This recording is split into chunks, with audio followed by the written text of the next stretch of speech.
Did you know 5 simple exercises can fix almost every lower back problem you're dealing with? So let's jump right in with our first exercise, the bird dog. Now, you've probably seen people at the gym doing this movement on all fours and wondered, how is this even helpful for back pain? Well, this simple movement is one of the most effective ways to stabilize your spine, strengthen your core, and eliminate the imbalances that cause chronic lower back pain. Don't worry if you don't have access to a gym. You can easily do this right at your home on a yoga mat or even a carpeted floor. If you do a lot of sitting throughout the day, or you've been dealing with nagging back pain, you'll definitely want to learn the correct way to do the bird dog. So here's how you do it. Get down on your hands and knees with your hands directly under your shoulders and your knees under your hips. Keep your back completely flat and your core engaged. Now slowly extend your right arm straight out in front of you while simultaneously extending your left leg straight behind you. Your arm and leg should form a straight line with your torso.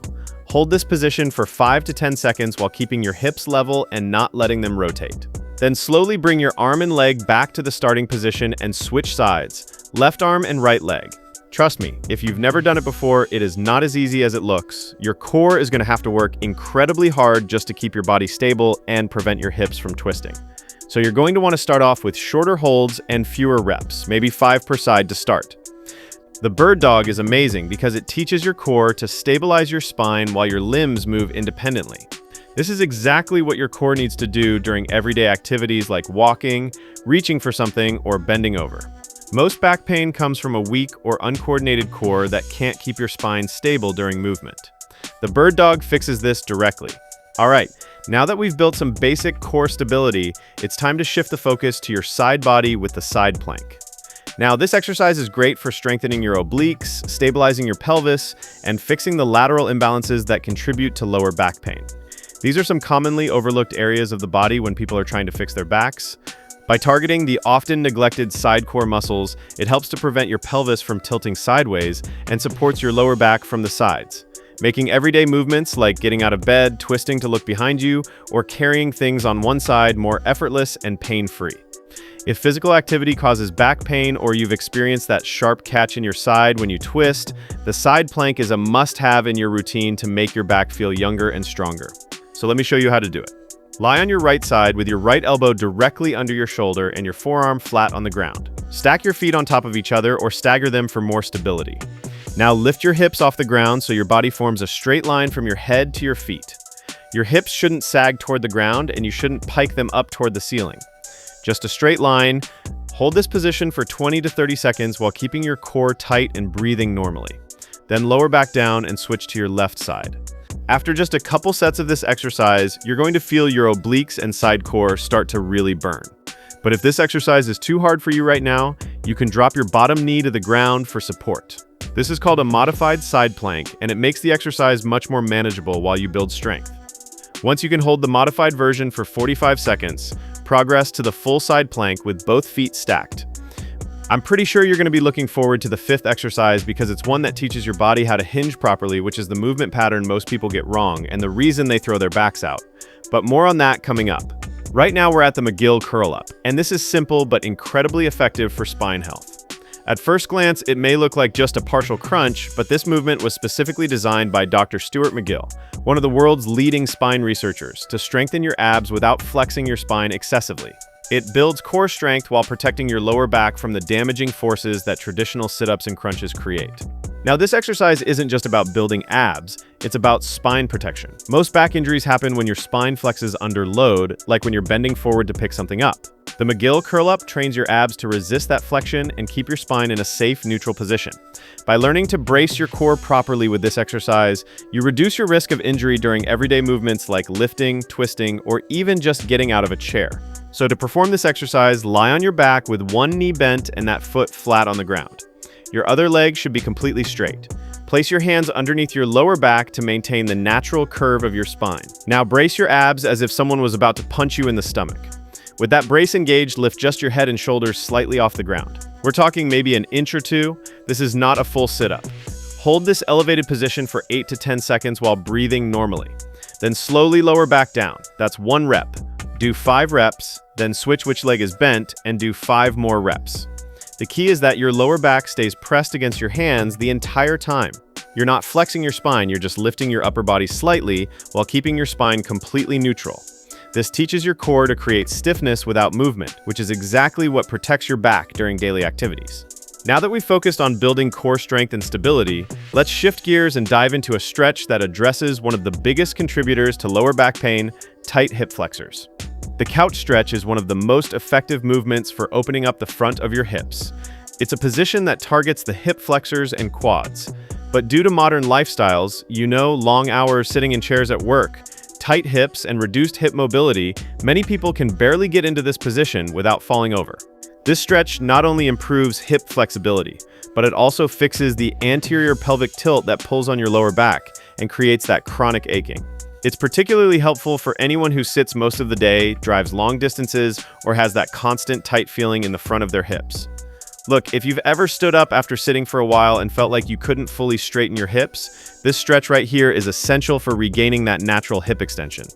It's also going to make a lot of other exercises you want to perform easier because your hips won't be fighting against tightness.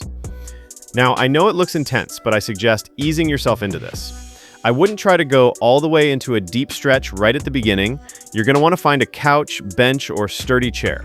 Kneel down facing away from it with your right knee on the couch seat and your shin going up the back of the couch. Your left foot should be flat on the ground in front of you in a lunge position. Now here's the critical part. Squeeze your right glute as hard as you can. This posterior pelvic tilt is what actually stretches your hip flexor. Without that glute squeeze, you're just kneeling there getting nothing. Hold this position for 30 to 60 seconds while breathing deeply and trying to keep your torso upright. Don't lean forward, stay tall. Then switch legs and repeat on the other side. If maintaining balance is a challenge, you can hold onto something sturdy for support or start with a lower surface like a coffee table instead of a full-height couch. Keep your hips square and facing forward throughout the stretch. Your front knee should track over your toes and your back knee stays on the couch. As your flexibility improves over weeks, you'll be able to get your torso more upright and feel an even deeper stretch in that hip flexor. Now, before I show you the fifth and final exercise, let me address something important. If you're dealing with chronic aches and pains, stiff joints, or you feel like your body just doesn't move the way it used to, you're not alone. Most people think they're stuck with these problems forever. But what if there was a simple step-by-step system that could help you move pain-free again? I created Reboot Your Body specifically for people over 40 struggling with these exact issues.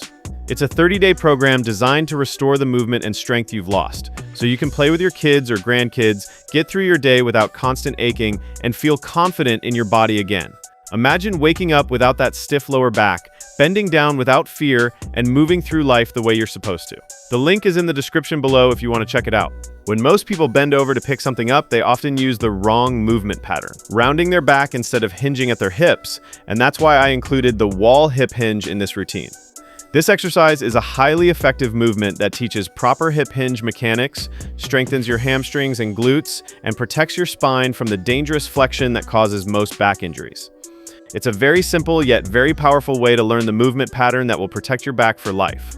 So if you've ever thrown your back out picking up something light, or you feel back pain when you bend forward, this exercise is absolutely essential. Poor bending mechanics and lack of hip mobility in daily life often lead to repeated back strain and injury.